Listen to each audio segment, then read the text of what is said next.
Entre les mains de Dieu, les moments précieux, que nous voulons écouter la parole de Dieu, que nous voulons ressentir l'amour de Dieu monter en nous. Je voudrais que quelqu'un puisse commencer à recommander ces instants entre les mains de Dieu. Prie, prie, prie.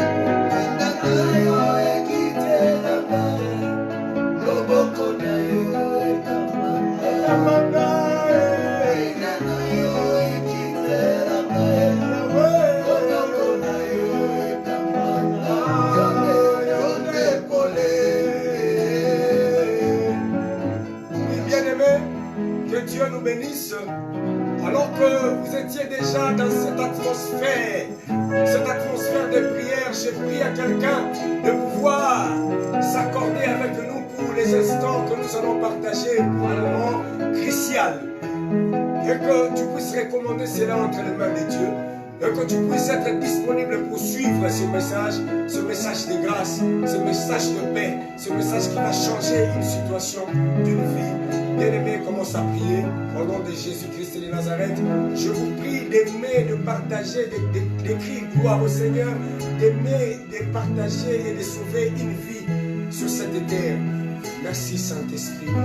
Merci Saint-Esprit. Nous te recommandons ce moment des paroles entre tes saintes mains. Père, parle-nous, instruis-nous au travers de ton serviteur, l'apôtre Joël. Parle-nous, instruis-nous, éduque-nous, redresse-nous. Nous t'avons ainsi prié au nom de Jésus-Christ. Amen. Acclamons pour la parole de Dieu. Oui, peuple de Dieu, shalom. Nous sommes très heureux encore ce dimanche matin de nous retrouver encore ensemble dans notre rendez-vous dominical. Depuis vos maisons, là où vous nous suivez, nous vous bénissons au nom de Jésus-Christ de Nazareth. Amen. Dieu est merveilleux. Il a renouvelé sa grâce, il a renouvelé sa bonté, sa miséricorde, sa compassion envers toi et moi. Nous retrouver ensemble ce matin, ce n'est pas quelque chose de mérite. Hier, on n'avait aucune garantie quand nous montions sur nos couches, sur nos lits, pour dormir. Nous n'avions aucune garantie. Mais la grâce de Dieu a fait que toi et moi, nous puissions nous réveiller ce matin. Toi et moi, que nous puissions nous retrouver dans ce culte. Laisse que là où vous êtes, que Dieu vous bénisse abondamment. Amen. Là où vous nous suivez, que l'onction du Saint-Esprit soit avec vous. Amen. Là où vous êtes, je prie que la puissance du Saint-Esprit envahisse là où vous êtes. Amen. Je prie encore et je déclare sur vous, même si les ténèbres règnent sur toute la terre, sur toi, je déclare que la gloire de l'Éternel s'élève. Amen. Alléluia. Amen. Je dis merci à Dieu. Depuis les deux dimanches qui viennent de se passer, nous sommes en train de partager sur une série d'enseignements, la crainte de l'Éternel. Nous sommes partis du livre de Job au chapitre 1er où la Bible dit il y avait un homme dans le pays de Hut, un homme qui s'appelait Job. Cet homme était intègre et droit, il craignait Dieu et il s'est détourné de tout mal. C'est de ce passage que nous sommes partis pour nous expliquer sur la crainte de Dieu. Voilà, c'est une série des enseignements qui peuvent nous prendre tout un mois ou même 2 mois tout au plus. Nous sommes arrivés au point où nous nous sommes posé la question, comment est-ce que nous pouvons se rendre compte que nous craignons Dieu? La crainte de l'Éternel se traduit en quoi? C'était ça notre question, et on était en train de répondre à cette préoccupation. La crainte de Dieu, nous avions dit, se traduit par l'intégrité. La crainte de Dieu se traduit par la droiture. La crainte de Dieu se traduit par la haine du mal. La crainte de Dieu se traduit par l'obéissance des instructions divines. La crainte de Dieu se traduit par la fidélité. Et aujourd'hui, nous allons pouvoir encore ajouter quelque chose. La crainte de Dieu se traduit par la sanctification. Par la sanctification. Et aujourd'hui, nous allons ajouter encore quelque chose. La crainte de Dieu se traduit en quoi encore? Bien-aimés dans le Seigneur, la crainte de Dieu se traduit dans le respect des choses sacrées. Il y a dans la parole de Dieu, dans la Bible, les choses qu'on appelle des choses sacrées. Et le respect de ces choses sacrées-là témoigne également la crainte de l'Éternel. Et nous allons voir dans les Écritures quelles sont ces choses sacrées que j'aimerais pouvoir que là où vous êtes, vous puissiez, lorsque vous allez nous entendre, que vous puissiez commencer à avoir du respect des choses sacrées. C'est ça aussi la crainte de l'Éternel. C'est ça aussi la crainte de Dieu. Et bien aimé dans le Seigneur, la crainte de l'Éternel, j'ai dit, elle se traduit par le respect des choses sacrées. Parmi les choses sacrées, la première des choses sacrées, c'est la parole de l'Éternel. La parole de Dieu est sacrée. Au moment où vous êtes en train de nous écouter, de nous suivre, sachez-le, que la crainte de l'Éternel se traduit par le respect de la parole de Dieu. La parole de Dieu est sacrée. Vous savez, la Bible dit, au commencement était la parole. La parole était avec Dieu. La parole était Dieu. Bien, mais tout ce que nous voyons sur la terre a été fait par la parole. Tout ce que nous voyons, qui a été créé ici dans le monde, dans les cieux, sur la terre, sous la terre, ces choses ont été faites par la parole. La parole de Dieu, elle est sacrée, bien-aimés dans le Seigneur. Ça demande que nous puissions la respecter. C'est ça la crainte de Dieu aussi. C'est-à-dire par le respect et de la parole de Dieu. Et bien-aimés dans le Seigneur, et la deuxième chose qui est sacrée, bien-aimés dans le Seigneur, nous allons... La deuxième chose qui est sacrée, je m'excuse un tout petit peu, la deuxième chose qui est sacrée, c'est le respect, les lieux de culte. Les lieux de culte, bien-aimés dans le Seigneur, ce sont des endroits où nous rencontrons Dieu. Nous devons savoir respecter les lieux de culte. Le lieu de culte, c'est un lieu sacré. C'est une des choses sacrées. Je le remarque dans d'autres religions. Vous voyez, les gens viennent dans le lieu de culte. Ils respectent leurs lieux de culte. Leurs lieux de culte, ils les respectent. Je vois les bouddhistes, comment ils respectent les lieux de culte. Là, je bénis nos bien-aimés de l'église catholique. Ils ont un sens très élevé du respect des lieux de culte. Ça témoigne aussi la crainte de Dieu. Il faut savoir respecter les lieux de culte. Le lieu de culte, ce n'est pas un lieu où les gens viennent pour faire des commérages. Le lieu de culte, ce n'est pas un lieu où les gens viennent pour se chamailler. Le lieu du culte mérite un grand respect. Et là où vous êtes, je vous demanderai de commencer à respecter le lieu de culte parce que ça fait partie des choses sacrées. Si nous pouvons lire dans les livres d'Exode chapitre 40, versets 9 à 10, la Bible dit ceci. Tu prendras l'huile d'onction, tu enouindras le tabernacle, tout ce qui les renferme, tu les sanctifieras avec tous ces ustensiles et il sera saint. Tu rendras l'autel des holocaustes, tous ces ustensiles, tu sanctifieras l'autel et l'autel sera saint. Moïse, après avoir reçu les ordres de Dieu de construire le tabernacle, de construire le temple, et bien aimé dans le Seigneur, Dieu dit à Moïse, il dit, tu vas oindre, tu vas prendre l'huile d'onction, tu vas oindre tous les tabernacles et tous ces ustensiles seront oints. Pourquoi? Il dit, le tabernacle sera saint. Bien aimé dans le Seigneur, tout ce qui est saint est sacré. Tout ce qui est saint est sanctifié. Amen. Voilà pourquoi tout ce qui se trouve dans l'église, tout ce qui se trouve dans le lieu de culte, ces choses sont sacrées. Pourquoi? Parce que Dieu les a sanctifiées. Il les a sanctifiées par l'huile d'onction. Il les a sanctifiées par le Saint-Esprit. Voilà pourquoi je vous demande, la crainte de l'Éternel se traduit par le respect des lieux de culte. C'est pourquoi vous allez remarquer même Jésus-Christ, il est entré dans le temple où il a trouvé les gens en train de vendre, faire des échanges d'argent, de faire les commerces dans le temple. Il a pris le fouet et bien aimé, il a chicoté les gens. C'est parce qu'il savait que le lieu de culte, c'est un lieu saint, un lieu sacré. Ça demande du respect.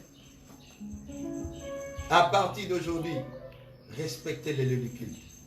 Cela traduit que vous avez la crainte de l'Éternel. Et la troisième chose qui traduit la crainte de l'Éternel, bien aimé dans le Seigneur, et pardon, la troisième chose qui traduit, qui montre les choses sacrées. Parmi les choses sacrées, nous avons le mariage. Le mariage est sacré. Le mariage, c'est une institution divine. Ça a été établi par Dieu. Et le mariage est saint. Et le mariage doit être respecté. Lorsque nous respectons le mariage, ça témoigne que nous craignons Dieu. Quand on dit le mariage est sacré, c'est pour dire à tous ceux qui sont mariés, à vous qui allez aussi se marier, vous devez savoir que le mariage, ce n'est pas quelque chose à jouer avec. Ce n'est pas quelque chose à jouer avec. La Bible dit dans Hébreux 13, verset 4, que le mariage soit honoré de tous. Ah voilà. Que le mariage soit honoré de tous. C'est-à-dire que tout le monde doit respecter le mariage. Parce que ça traduit la crainte de l'Éternel. Et la Bible dit que personne ne sépare ce que Dieu a uni. L'homme doit respecter la femme. La femme doit respecter l'homme. Les enfants doivent respecter. Le mariage est sacré. Vous qui êtes mariés, ne jouez pas avec le mariage. C'est une institution divine. Bien-aimés dans le Seigneur, ne soyez pas parmi ceux-là qui se marient le matin pour divorcer le soir. Ça, ce n'est pas la volonté de Dieu. Si vous craignez Dieu, respectez le mariage. On se marie pour la vie. On ne se marie pas pour divorcer. On se marie pour toujours. C'est seulement la mort qui peut séparer les deux conjoints. Mais nous regrettons, même ceux-là qui devaient être des exemples, nous les voyons aujourd'hui en train de divorcer. Et nous voyons parfois certaines personnes qui se marient autant de fois. Et nous voyons même ceux qui servent Dieu, nous les voyons se séparer et pour se remarier plusieurs fois. Bien aimé, ça ce n'est pas la crainte de Dieu. Je voudrais dire à chacun de nous, nous serons jugés. Dieu nous jugera.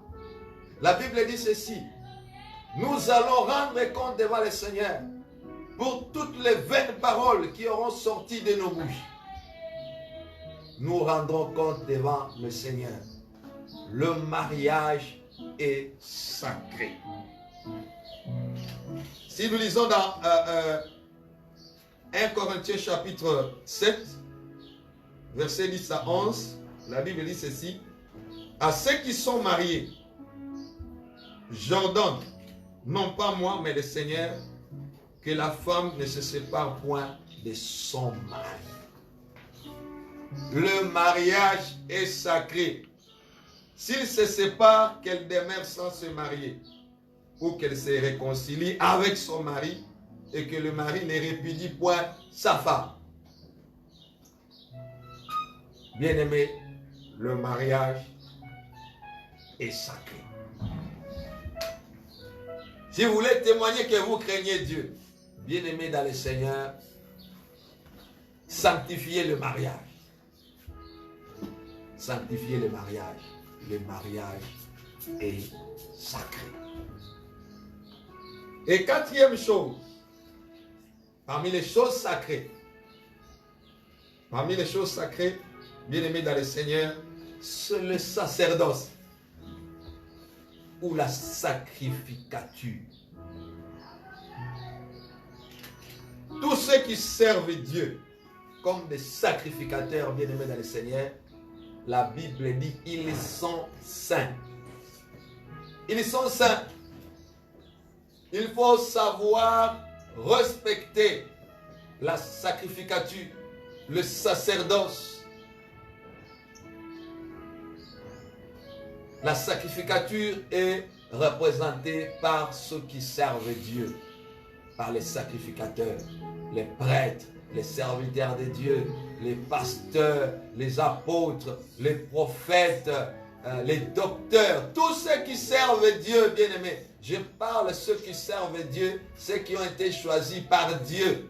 Dieu les a sanctifiés, Dieu les a mis à part. Si vous les craignez, bien-aimés dans le Seigneur, vous êtes en train de traduire votre crainte de l'Éternel. Ne suivons pas ce qui se passe dans le monde, bien-aimés. Aujourd'hui, les gens se permettent du n'importe quoi. Et surtout, sur les réseaux sociaux, où tout le monde se permet de dire n'importe quoi, où tout le monde a le droit de parler. Et bien-aimés dans le Seigneur, Dieu c'est un Dieu d'ordre. Si vous ne respectez pas l'ordre établi par Dieu, vous aurez des problèmes avec Dieu.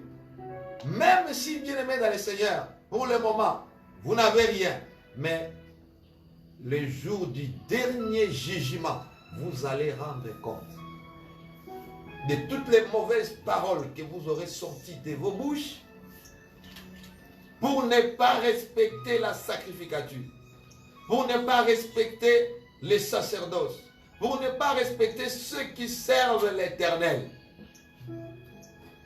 Bien-aimés dans le Seigneur,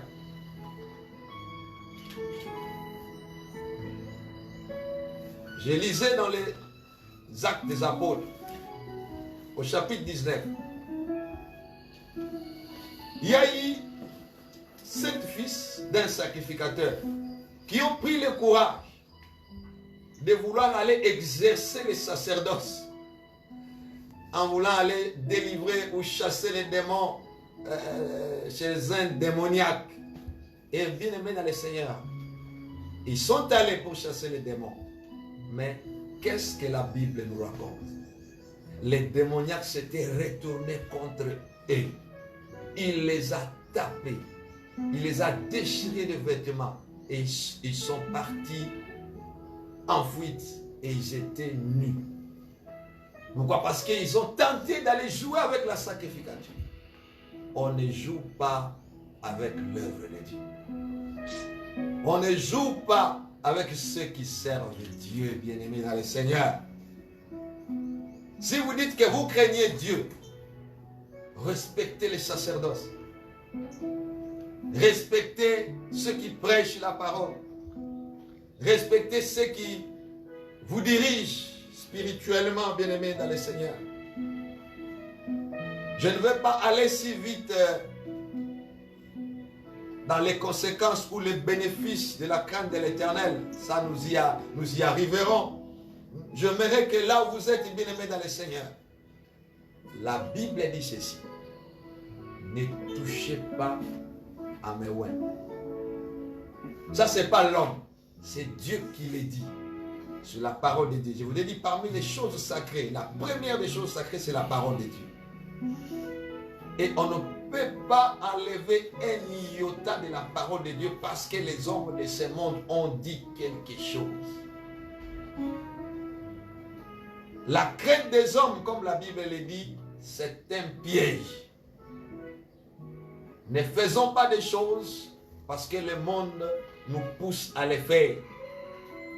Nous devons faire ce que Dieu nous demande de faire. La parole de Dieu nous demande de respecter les sacerdoces, de respecter ceux qui servent Dieu. Et si nous allons un peu plus loin, la Bible dit, surtout ceux qui travaillent sur la parole, dans la prédication, ils méritent double honneur.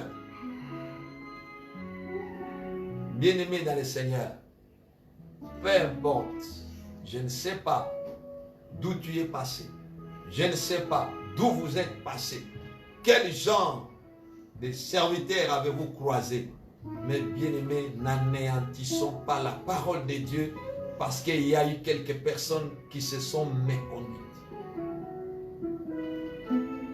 Ne méprisons pas la parole. Nous devons rester en train de respecter la parole. Ça traduit la crainte de l'Éternel. Le sacerdoce est sacré, comme je le disais.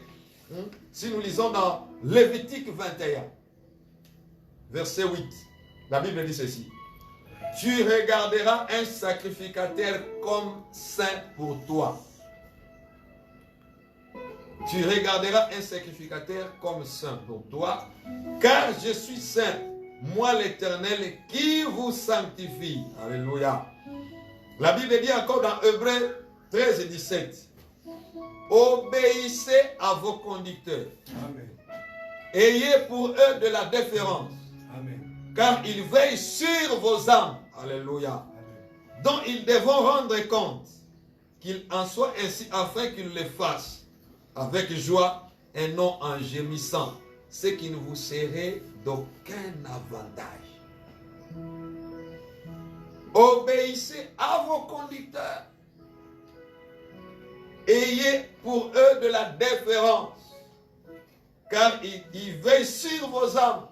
Bien-aimés, nos conducteurs spirituels, nos prêtres, nos pasteurs, nos apôtres, nos prophètes, nos anciens, nos diacres bien-aimés, ils veillent sur nos âmes. Nous devons le respecter. Parce que si nous combinons avec Lévitique 21:8, la Bible dit, ils sont saints. Ceux qui servent Dieu, ils sont saints. Notre sainteté, nous l'avons eu à cause d'une seule personne. Nous sommes saints, pas par mérite. Nous sommes saints à cause de Jésus. Cet homme qui s'est humilié, lui qui était roi, sur son trône, il a accepté de s'humilier. C'est lui qui a fait de nous des saints. C'est lui qui a fait de nos conducteurs des saints, bien-aimés dans le Seigneur. J'aimerais que vous puissiez propager cette bonne nouvelle. Le sacrificateur est saint. Il est sacré. Tout ce qui est sacré est appelé d'être respecté.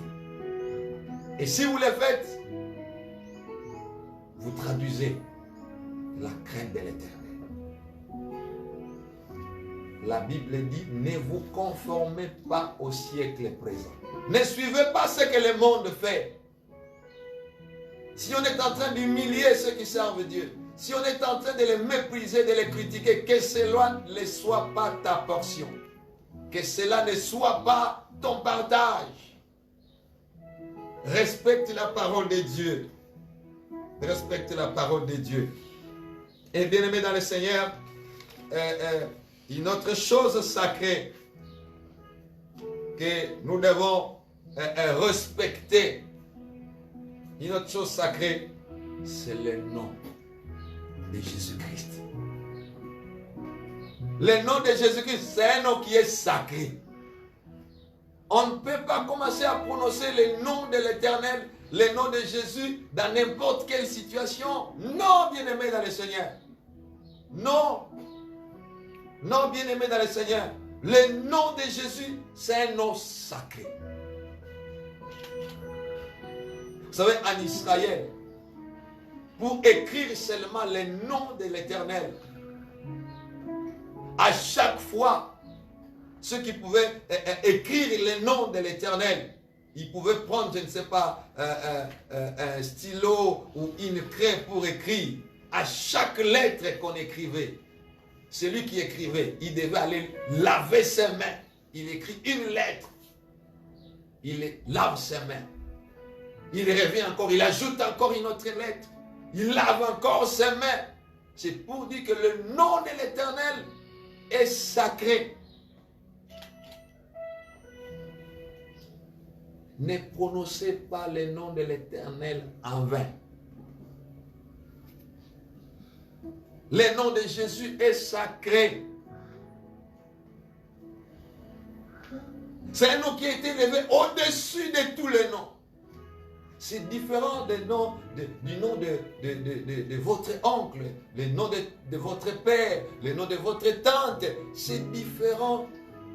Le nom de Jésus est sacré. Et ce nom doit être respecté.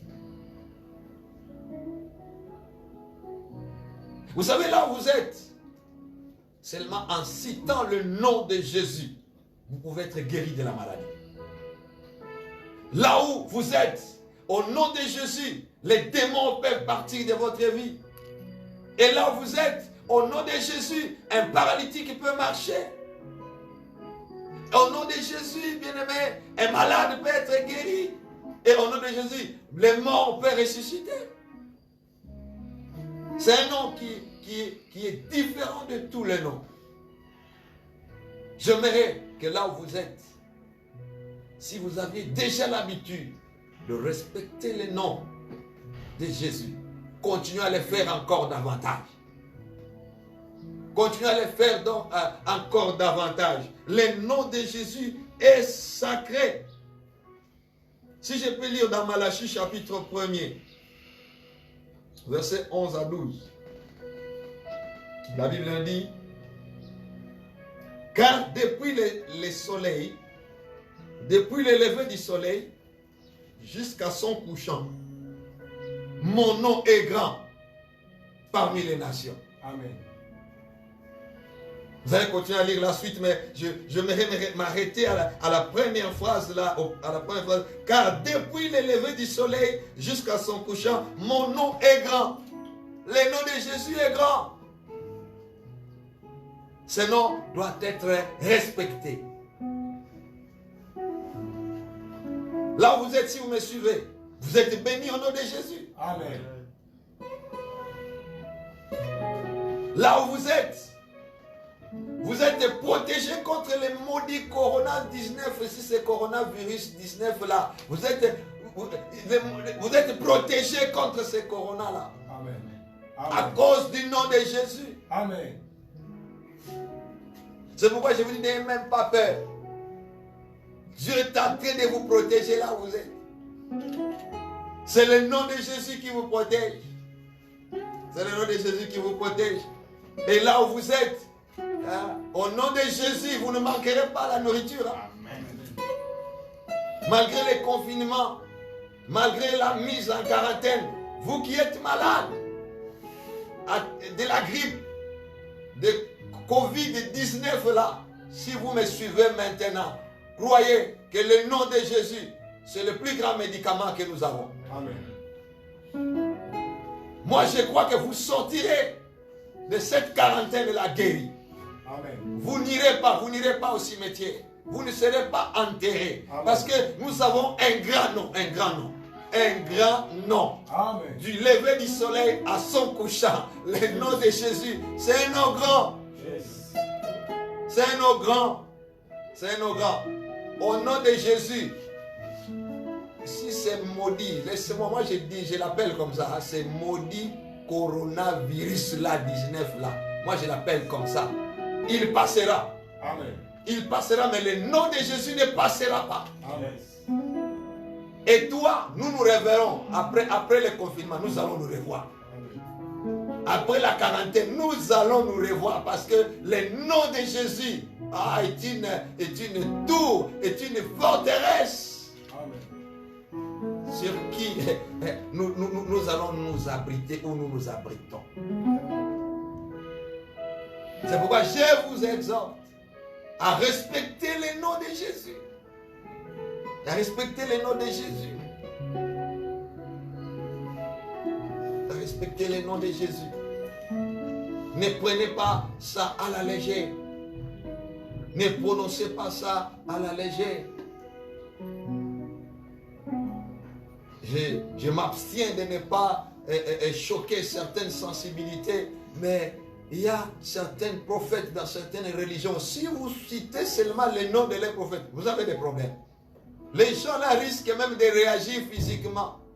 Ils risquent même de venir vous tuer à cause du nom de leur prophète qui est mort il y a longtemps, qui n'est même pas ressuscité, qui n'est même pas Dieu. À combien plus forte raison?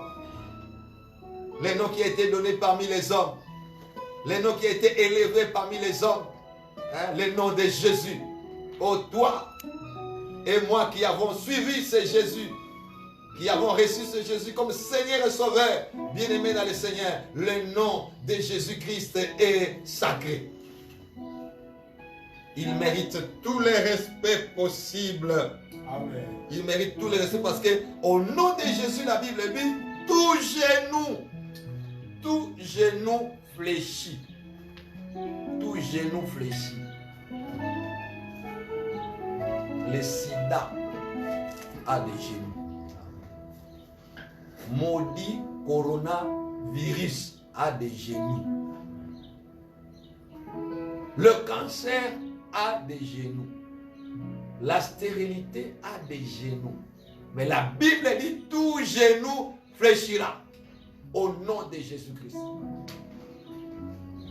Au nom de Jésus-Christ. Laisse que Dieu vous bénisse. Amen.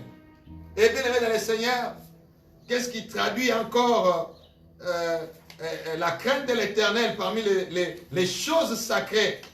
Bien aimé dans le Seigneur, j'aimerais qu'on puisse encore prendre le point suivant. Parmi les choses sacrées, il y a les autorités établies par Dieu. Les autorités établies par Dieu. Dieu, nous devons respecter les autorités. Les autorités établies par Dieu, si vous pouvez écrire ça. Nous sommes dans Romains chapitre 13, le premier verset. La Bible dit ceci. Que toute personne soit soumise aux autorités supérieures. Car il n'y a point d'autorité qui ne vienne de Dieu. Et les autorités qui existent ont été instituées de Dieu. Bien-aimés dans le Seigneur, les autorités établies par Dieu, ils sont sacrés. Même si vous ne dites pas Amen, ils sont sacrés. Amen. C'est ça la parole de Dieu. Les autorités établies par Dieu, ils méritent le respect. Si vous voulez traduire votre crainte de l'Éternel, respectez les autorités. Ne parlez pas en mal contre eux. Quand vous parlez en mal contre eux, vous ne craignez pas Dieu. Vous ne craignez pas Dieu. Et j'étais toujours dans les regrets. Dans les regrets, surtout nous là, nous les Africains. Nous n'avons pas le sens du respect des autorités. Nous n'avons pas le sens du respect des autorités. Dieu ne change pas dans sa parole. Que les autorités soient bonnes ou mauvaises, ça ce n'est pas votre problème. Ça, ce n'est pas votre problème. C'est à vous de respecter la parole. Si vous respectez la parole, vous craignez Dieu, respectez les autorités. Respectez les autorités établies. Lorsque vous les injuriez, vous péchez. Vous allez en rendre compte devant le Seigneur. Les autorités sont sacrées. Les autorités sont sacrées. Et les jours que le Seigneur le permettra, nous allons entrer en détail pour expliquer certaines choses. Mais j'aimerais que vous sachiez d'abord les choses sacrées. Parmi les choses sacrées, les autorités qui ont été établies, comme la Bible dit, les autorités qui existent ont été instituées par Dieu. C'est Dieu qui a institué les autorités. Et les autorités instituées par Dieu, ils sont sacrés. Nous devons le respecter. Et la Bible dit, ne parle même pas mal, même pas dans ta chambre à coucher, contre une personne que Dieu a élevée. Même pas dans ta chambre à coucher. Apprenons à respecter toutes les autorités instituées de Dieu. Je sais que si vous avez du mal à le faire, si vous voulez aller au paradis, si vous voulez être béni, les autorités instituées de Dieu sont sacrées. Que Dieu vous bénisse, vous qui me suivez. Que Dieu vous bénisse, vous qui me suivez. Et bien aimé dans le Seigneur, je voulais encore ajouter parmi les choses sacrées qui témoignent, qui traduisent, qui l'Éternel, le respect des parents. Les parents, nos parents biologiques ou même aussi spirituels, les parents sont sacrés. Je croyais que tu allais dire Amen avec moi là où tu es. Les parents sont sacrés. Si vous lisez la Bible dit ceci. Que les enfants puissent honorer les parents pour qu'ils vivent longtemps. Bien-aimés dans le Seigneur, j'ai toujours dit aux gens ceci. Si vous avez eu la grâce d'avoir des bons parents, bénissez l'Éternel. Et si vous avez eu aussi, moi je dis toujours cela, c'est aussi la grâce. Si vous avez eu la grâce de ne pas avoir de bons parents, bénissez le Seigneur, parce que la Bible dit tout concourt au bien de ceux qui aiment Dieu. Si vos parents ont échoué d'être parents, vous n'échouez pas d'être. Je le répète, si vos parents ont échoué d'être parents, vous n'échouez pas d'être enfants. Amen. Nous devons respecter les parents. Ils sont sacrés. Même si, comme je venais de le dire tantôt là, même si vous avez eu la grâce de ne pas avoir de bons parents, ces parents-là vous ont fait du mal, ces parents-là vous ont délaissé, ces parents vous ont abandonné, ces parents n'ont pas contribué à vos études. Bien-aimés dans le Seigneur, respectez-les, c'est la parole de Dieu. Ils sont sacrés. Ils sont sacrés. Ils sont sacrés. Respectez-les. Vous voulez traduire la crainte de l'Éternel? Respectez vos parents. Respecte ton père, honore ton père et ta mère, afin que tu vives longtemps. Ça, c'est la parole de Dieu. Ne passez pas votre temps à parler mal contre vos parents. Ce n'est pas la crainte de Dieu. Quel que soit ce que les parents vous ont fait, quel que soit, si vous ont abandonné, bien-aimés dans le Seigneur, ils vous ont abandonné, mais vous êtes toujours en vie. Ils ne vous ont pas nourri, c'est Dieu qui vous a nourri. Et dans toutes ces choses, Dieu veut nous faire voir que c'est lui Dieu qui reste le vrai Père. C'est lui qui reste le véritable. La Bible dit, mon père m'abandonnera, ma mère m'abandonnera, mais toi l'Éternel, tu vas me recueillir. Respectons les parents, ils sont sacrés. Voilà parmi les choses sacrées. Et bien aimé dans le Seigneur, parmi des choses sacrées, je ne sais pas si j'ai donné combien déjà là, mais parmi les choses sacrées, je voulais dire les offrandes et les sacrifices sont des choses sacrées. Je répète, les offrandes, les sacrifices sont les choses sacrées. Ce sont des choses sacrées. Et bien aimé dans le Seigneur, si vous voulez savoir que vous craignez Dieu, respectez les offrandes, respectez les sacrifices. C'est-à-dire, soyez ces gens-là qui sont prêts à offrir à Dieu, à sacrifier pour Dieu. Vous ne pouvez pas dire que vous craignez l'Éternel si vous n'êtes pas prêt à faire des sacrifices. Si vous n'êtes pas prêt à offrir. Je regrette qu'il y a de ces chrétiens-là qui sont en train de se réjouir. Ils se réjouissent avec les païens pour dire que vraiment nous bénissons Dieu parce que on a fermé les églises, on va se reposer pour ne pas offrir à Dieu. Bien aimé dans le Seigneur, même dans les moments difficiles, vous devez savoir témoigner que vous craignez Dieu. Les véritables chrétiens, les véritables croyants, ils continueront à offrir à Dieu.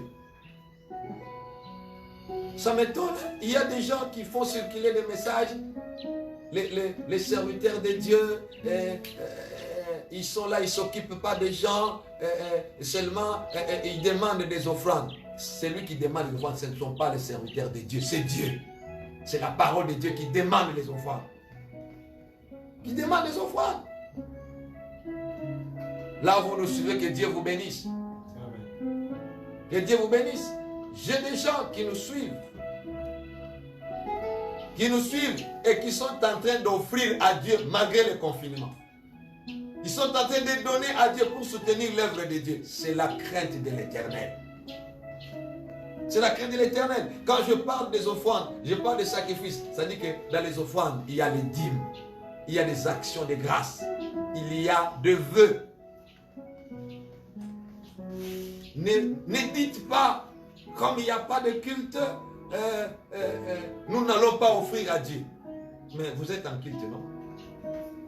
Vous n'êtes pas en culte maintenant, vous êtes en culte. Vous êtes en train de nous suivre. Si vous craignez Dieu, nous voulons voir vos offrandes. Je répète, nous craignons Dieu, nous ne craignons pas les hommes. Si vous êtes en culte, si vous craignez Dieu, nous voulons voir vos offrandes. Nous voulons voir vos dîmes.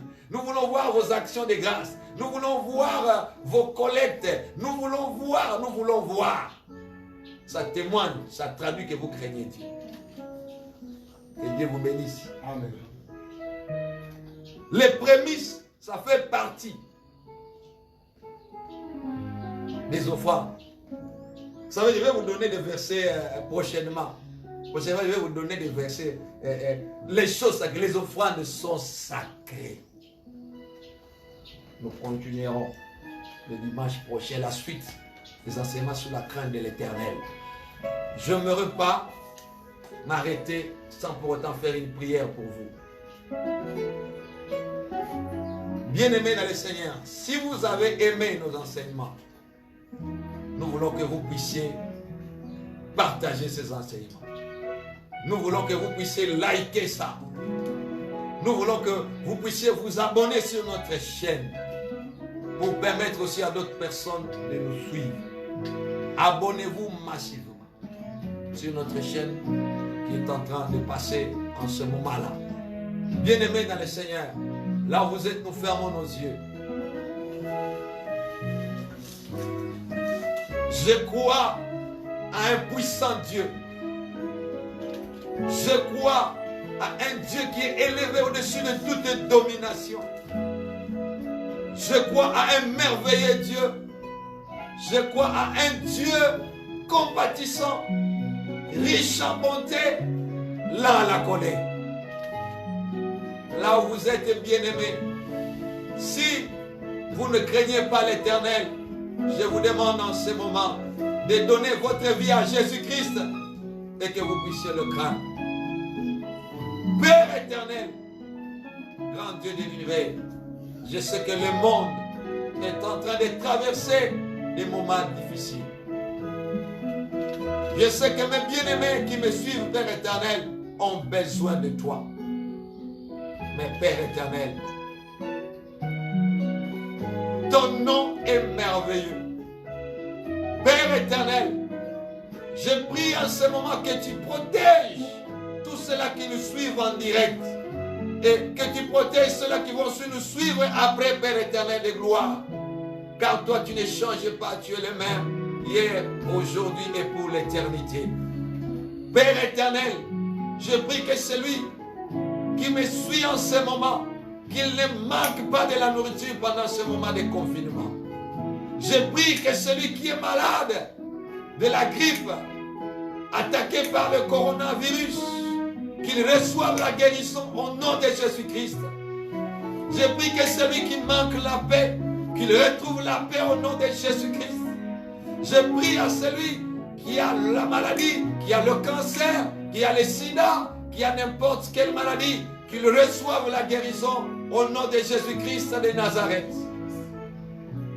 Je prie, Père éternel, à celui qui est stérile, qu'il conçoive au nom de Jésus-Christ. Que celui qui est possédé soit délivré au nom de Jésus-Christ. Père éternel, je prie que celui qui se sent seul ne se sente plus seul parce que toi, Jésus, tu es avec lui. Père éternel, je dis merci. Merci du fin fond de mon cœur. Père éternel de gloire, que ta grâce soit sur tous ceux-là qui nous suivent et sur ceux-là qui vont nous suivre même après, Seigneur. Laisse que la gloire, la louange et l'honneur ne soient que pour toi. Au nom de Jésus, notre Seigneur Sauveur. Amen. Que Dieu vous bénisse. Portez-vous bien. À la prochaine. N'oubliez pas de partager. N'oubliez pas de vous abonner. N'oubliez pas d'aimer ce message. Que Dieu vous bénisse au nom de Jésus. Amen. Amen.